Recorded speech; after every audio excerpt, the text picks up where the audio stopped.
We are ready to go. We're all set and go. Hair and makeup today. Mostly makeup. I need makeup. I did the hair. I did the hair. Okay, we did that. Let's turn this around a little bit there. There's Yosemite. There's my partner. Well, let's turn the light around this way a little bit more so. Can even get it off camera a little bit more. Ooh, a little too bright. That goes that way. That's good. What am I missing? Glasses. I can't see. It doesn't make a difference. Just me, no glasses. I'm not going to really read anything today anyhow. Let's just flip around over here. Let's go over to Facebook. Let's make the connection on that one. And I think we're getting ready for a few changes. This is really exciting. I'm going to make a whole bunch of decisions, and I really wonder, you think there'll be good decisions or bad decisions? I don't really know. Let's go and take a look over here. Hey, Peter over there making comments, not here. That's good. Let's go to comments. Oh, now if you make comments, I don't know if I can read it. Should I turn the camera this way? Hello, Douglas King. It is always a pleasure to see you, even if I don't have my glasses on. They're over there. They're in the makeup room. There's so many decisions to make. Well, what's a good decision? And how do you figure out what a good decision is? These are questions. Okay, the truth of the matter is that I spoke to the rabbi this morning. Yep, met him, just came back. He just came back from Israel. Always a pleasure. And each day there's some message that he delivers out. And this one had to do with decision making and going into something, doing something without knowing the outcome. And should you, without knowing the outcome and without knowing exactly how you were going to do it. So how do you decide what to do? I thought it was a good question. Now, maybe I've been going there a little bit too often because he looked at me afterwards and he said, Brian, you're putting a speech together in your head, aren't you? And the truth of the matter was yes. Because although he was sitting there talking a little bit more from a religious standpoint, that we always have God with us, your God, whoever that is.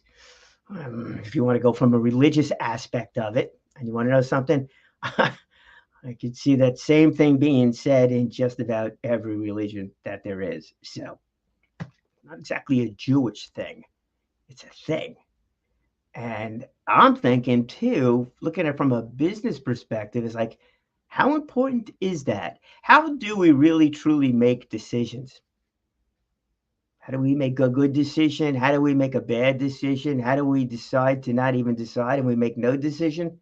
Which we all know making no decision is actually a decision. So no matter what it is, you can go at this from a religious standpoint. I'm not going to. Or you can go to this thing from a vacation standpoint. Where do you want to go? Nobody decides, you go no place, but that's the decision, to go no place. Or even what to do on a vacation if you're going to talk from a family standpoint. Business standpoint, same thing. What do we want to do from a marketing perspective? What product do we want to offer? What service do we want to offer? What price point do we want to offer this at? Good point there, Doug. What price point do we want to offer this at? All decisions that need to be made and need to be decided on. And it depends upon brand. If you don't know your brand, you need to know your brand. And then that goes into the deciding factor of where you're going to price something. You can go back to yesterday's comments. We're talking about, if you want to do $250,000 in sales and your average sale ticket is $50, assume it's a service, right? Because now you could set your service price. Let's assume you're coaching. All right, let's assume you're coaching. And yeah, I definitely want to get there. Hey, good to see you, my friend. And Doug, I'm definitely going to get to that. Gut feeling was the comment in there. But if you're going to, Keith, you can certainly appreciate this. I'm sure that both of you guys can certainly appreciate this. But the aspect of you have a service, let's say you're a speaker, but whatever it is, you're a coach, you're whatever, or coaching, you're going to set an hourly rate. You definitely should set an hourly rate. Not going to have it fluctuate all over the place, You set an hourly rate. What rate do you want to settle on? Now, And I don't have a calculator here but to go figure out the math on this one, but let's assume you want to do $250,000 in, let's call it sales or gross income with that, right? Forget expenses. Keep that simple. Now you're going to charge $50 an hour, or you're going to charge $250 an hour. Which are you going to do? How are you going to justify that? And how do you decide on that? Well, and Doug, this is where yours comes into play, partially at least. It's what do you value yourself as? How do you see you?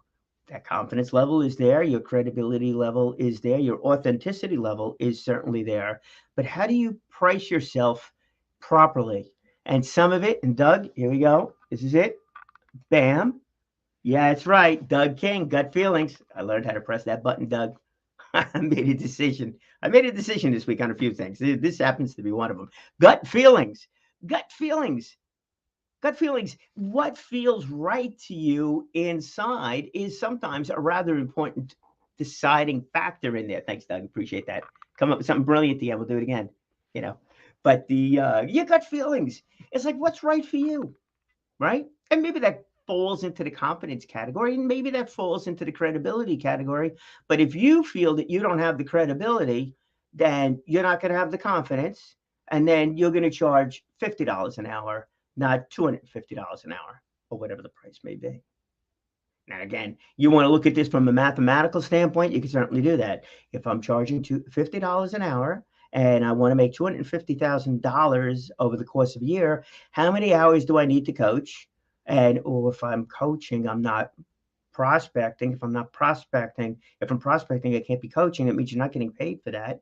So can you do that? Would you need to charge $250 in order for that thing to work? Or do you need to outsource? If you're outsourcing, well, that costs money too. And these are all decisions that need to be made. But do you, here we go again, Doug, trust your gut feelings and just go and do and know that everything's going to fall into place for you? Thanks, Doug. Appreciate that. It's like a two-way interview now, Doug. Well, I don't know. Hey, Yosemite, we might replace you with Doug here. But making those decisions, it sometimes does come from the gut. You need to do that. But the gut has to have the confidence that you're going to be able to do it and work it out that way. Now, the rabbi would tell you, thanks, bud. We'll give you a sound next time. But the rabbi this morning says there's a lot more going on, and we're never alone. And, we're being led by God to make these decisions. Okay. That's good. Now, if you believe in that path and you really believe in that path, I tend to think it'll happen. But if you really don't believe in that path, you don't believe in the religious aspect of it, but you do believe in, let's say, the law of attraction. Well, the law of attraction states that those things that should come to you will come to you as long as you're doing things for the right reason. I'm paraphrasing in that one, but I think that's pretty much on the mark. Well, if that's the case, then I tend to think that you really should go with your gut feelings. You really should go with what you feel is true to you and what is good for you and going that way. And look, if you feel you need to go out and get more credibility, get the credibility. What does that really mean to get the credibility? Gosh, I've seen some things that are just absolutely incredible. I was watching one of the videos with Gordon Ramsay, and I think the show was Hell's Kitchen, but Gordon Ramsay, right? So this woman is cooking one of these dishes, and he's rating the dish.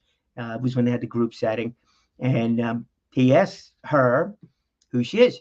She said she owns a cooking school. That's all good. And the second question is, were you professionally trained? And she said, no. Now I'm thinking to myself, really? So you're training chefs with every professionally trained by someone who's not a professionally trained chef? I'm like, I don't think I could do that. Well, his comments on her cooking kind of backed that one up. But let's go back to just her. that situation.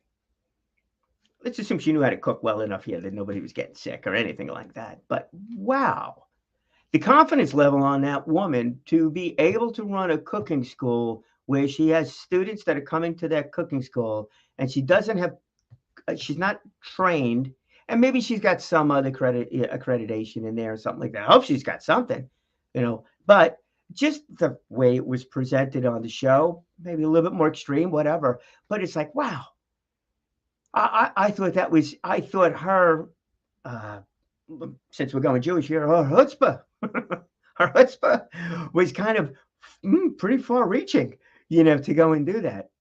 Would I be able to do that? No, I just couldn't do that. I don't cook that well. In fact, I cook for me. I don't cook for other people. There's a reason. One, I don't follow recipes. I cook. I don't bake. I can't bake. Baking is never too good. And should definitely reach out for help on that one. I didn't know what the word melted butter versus softened butter actually meant. So when I made cookies, they were rather tasty, but I used twice the amount of butter to get the thing made. It was not good. It was tasty good. It did not look like a cookie. Not my area. But that woman did it. Wow. I give her a lot of credit for doing it. Maybe she should get more credibility, or maybe she should run the school and get some trained chefs in there to further the whole thing. But you still have to go with your gut. And she did it. She did it. So when the rabbi brought this whole thing up there about doing and those resources coming to you, whether it be from up above, whether it be from side, that law of attraction, whether it be from your friends, spouse, support team, whatever, to go and do that. I think that is really a big part of that whole decision process, is knowing that those resources will come to you. Now, if you know the resources are going to come to you, right? Here's the thing there. Mike, good to see you.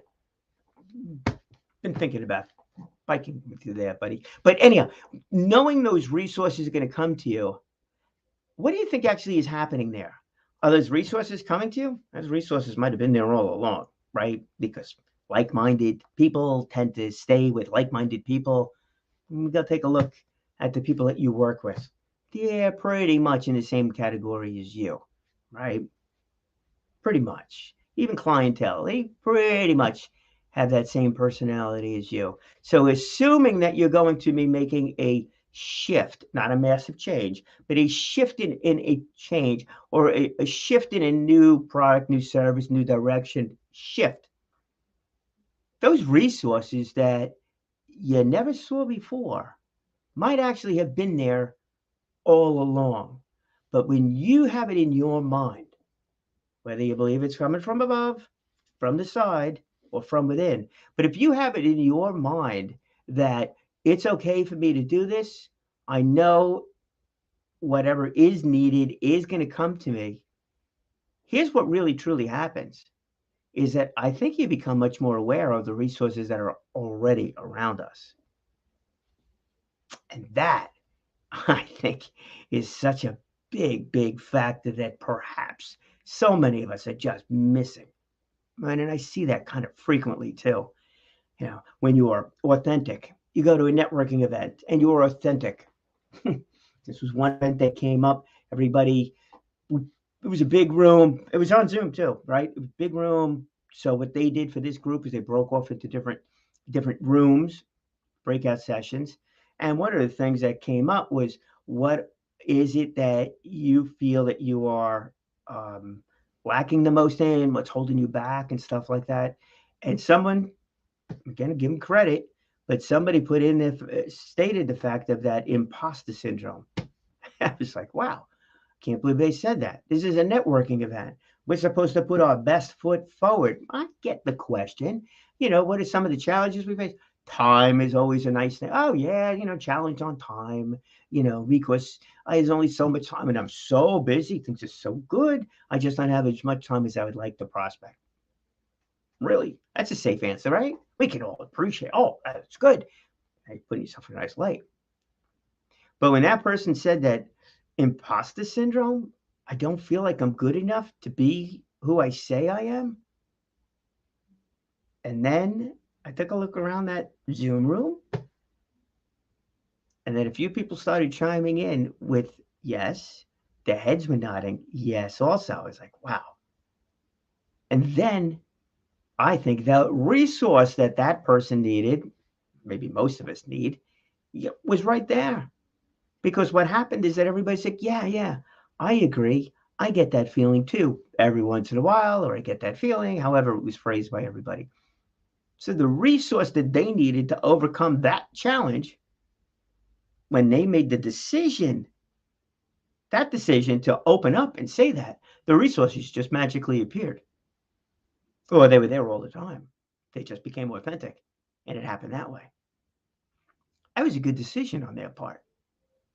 I think it was a great decision on their part because it showed that we all have a lot of the same challenges within us.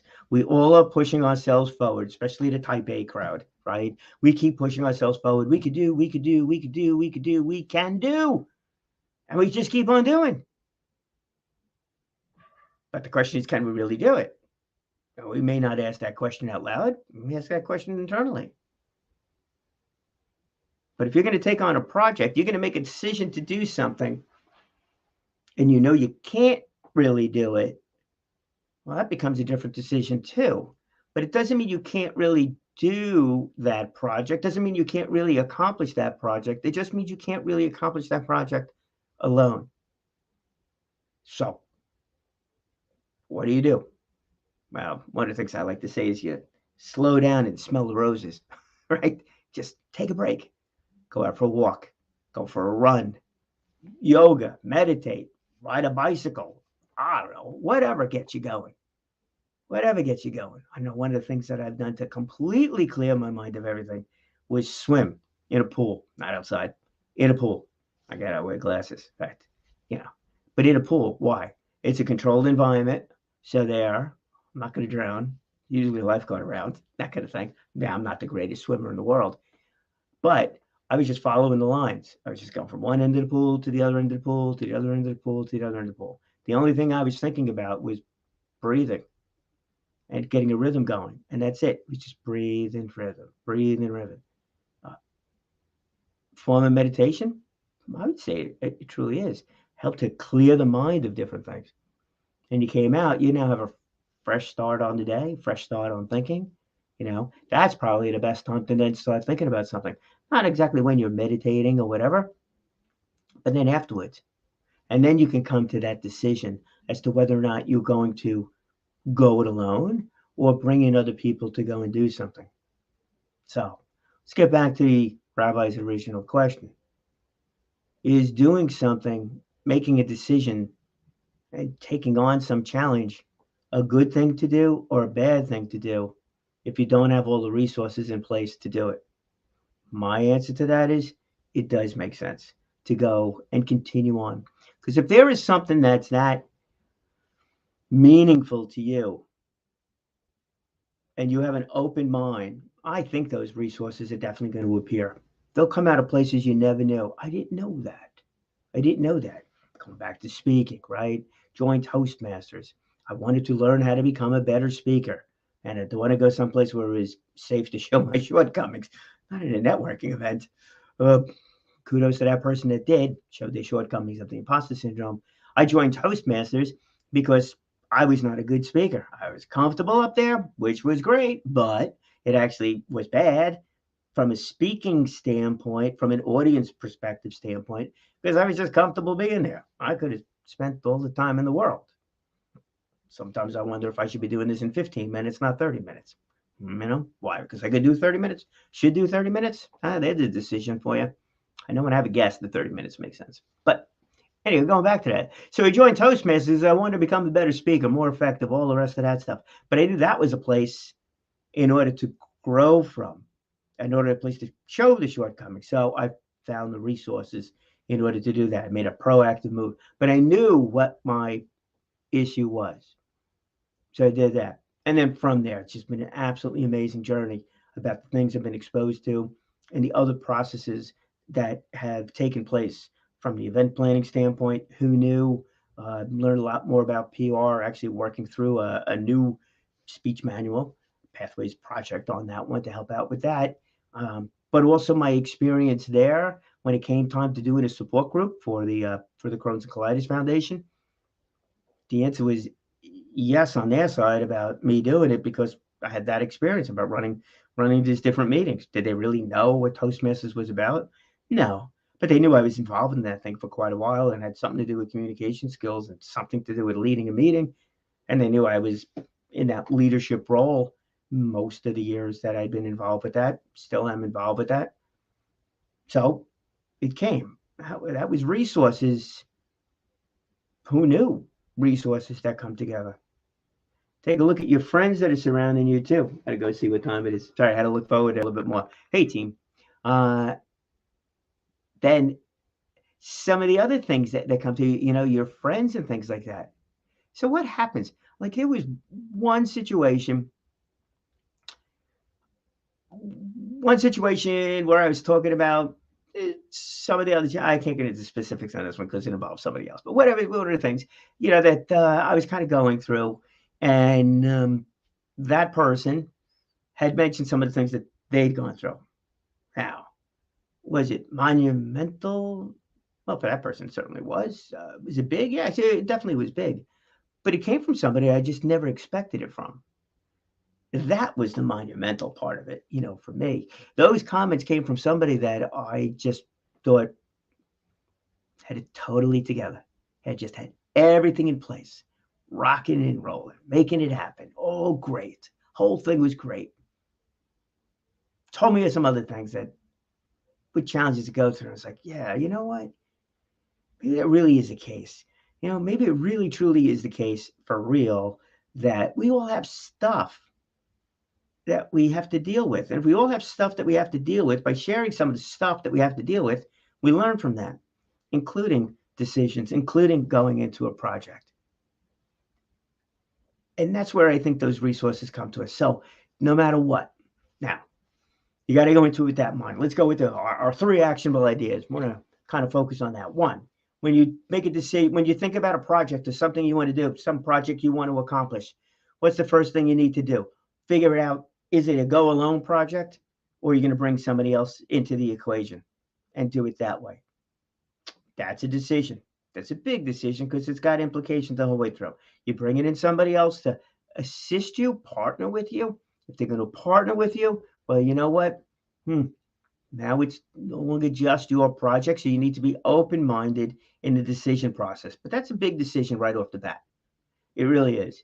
I had a conversation with somebody else about something I'm working on, and his comment to me was that and I really appreciate this one. He told me this is my project. He's happy to assist in any which way. He's happy to back off in any way that I feel that he should, or that I want him to, whether or not he feels he should or not. And the whole way through, I was like, yeah, thanks. I really appreciate that because this thing I'd like to guide this into a certain matter. You'll hear more about that one as we go through. But that became that. So one decision you absolutely positively need to make. Is it you and you alone? Now, if you have a spouse, a significant other, a business partner and stuff like that, maybe you can't ever really make a decision that's yours and yours alone to make. Maybe there always has to be some sort of conference, informal or formal, that has to take place with that one. So make sure that one goes into it. And the other thing is you have to have that understanding that there are resources around you. You may not know who those resources are at this point in time, but know that they are there. So do slow down, smell the roses, share your thoughts with people. Understand that you are not alone. We talk about that you're not alone in bad things. That's that support group, that you're not alone as you're going through this kind of a challenge, stuff like that. But you're also not alone when you're taking on a new opportunity, when you're working through those obstacles to come to an opportunity. And you share those obstacles. They could be minor, absolutely minor. It's like, I really want to reach more people with doing this podcast. I really want to expand my marketing efforts. I want to figure out how to use my time more efficiently. Just share that with somebody. You don't think they have those same issues that have come up, especially if you're talking to like-minded people? You bet they do. We all do. We all have that like to create more time. Heck, I think we'd all like to be on either on vacation, I mentioned this with them, either on vacation much more, or just absolutely doing what they love to do all the time. His comment, he loves to do what he does all the time, which is good. It should be good, right? Because he does. He's going 7 days a week, Sabbath, Sabbath included, my friends. He's there. Just no mechanical equipment is involved in that one, but he really does. He's there all the time. Lucky guy?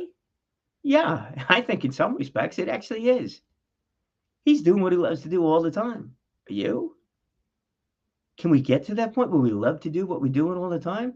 Yeah, I think we can. Boy, and if I was in high school or junior high and I thought about that, what would I love to do all the time? Get paid for it, have a fantastic career out of it, or just have a mediocre career out of it, but know that those Maslow's hierarchy of needs are completed and I'm continuing on and doing? Fantastic. More on that one to know too. Definitely want to get in front of those high school kids and share that thought about doing what it is that they would love to do, what they're generally good at or intrinsically good at doing. Wouldn't that be fun? But share that thought with people. I'm sure a few of you on here are already thinking about that aspect of it. It's like, yeah, I know what you're talking about. Wouldn't it be nice? Yeah, of course it would be nice. We're all here to do something. Understanding what that something is, that leads to those things. And then share it. And share those challenges along the way. That kind of thing. But that other comment he made, should we go into a project not knowing all the details? And the answer to that is yes. Just a flat out yes. These other things, you got to know that you're going to do this with somebody or without. You got to know that those resources are going to come to you from up above, from the side, wherever it is. But you also have to know that whatever you decide to do, you are making a decision to do it, to not do it.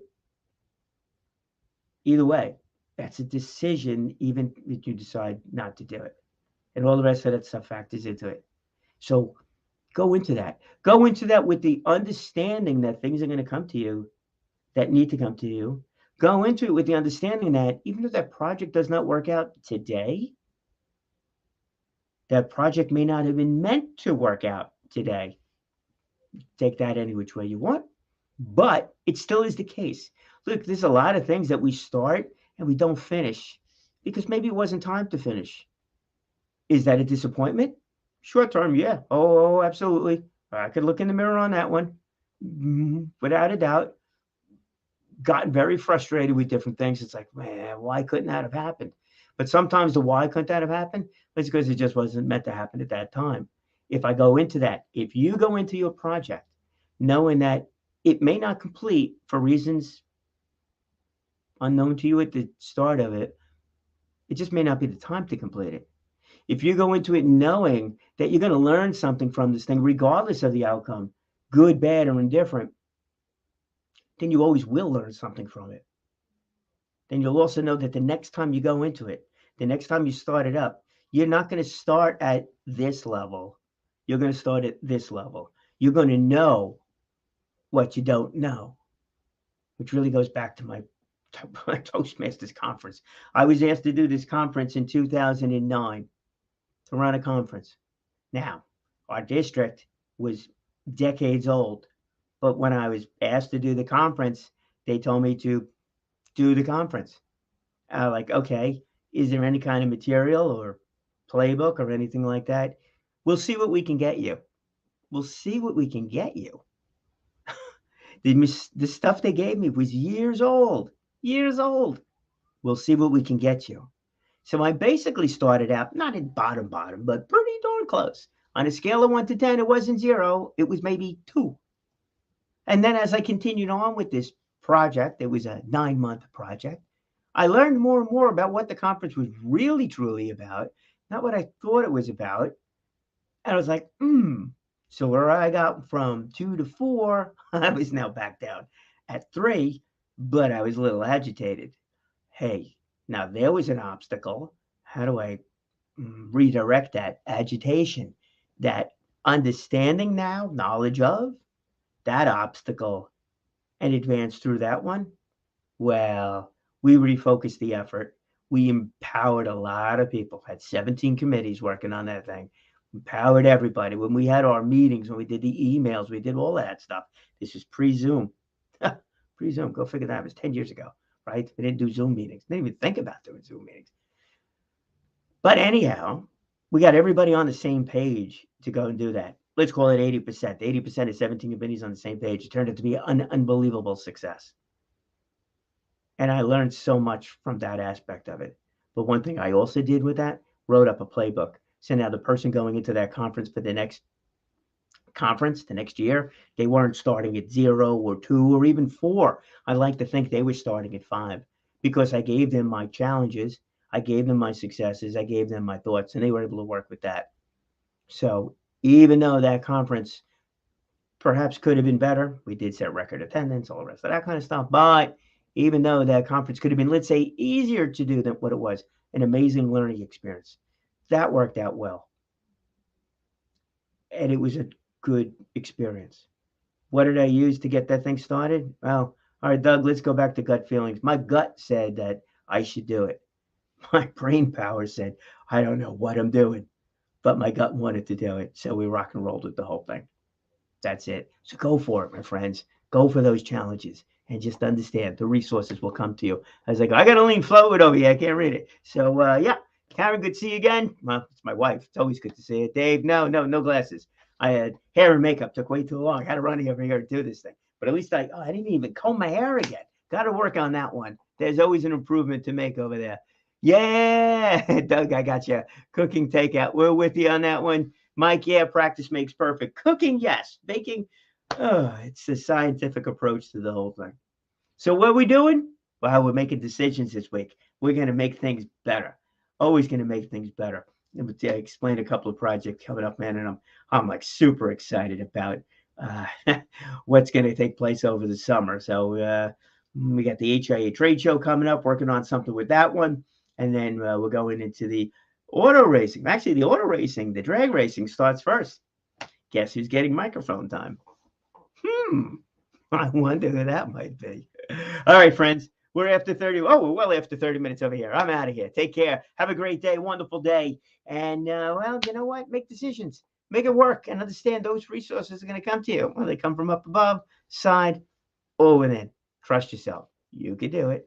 Speak well. Speak often. Live inspired. Be well, everybody. Oh, good. All right, here we go.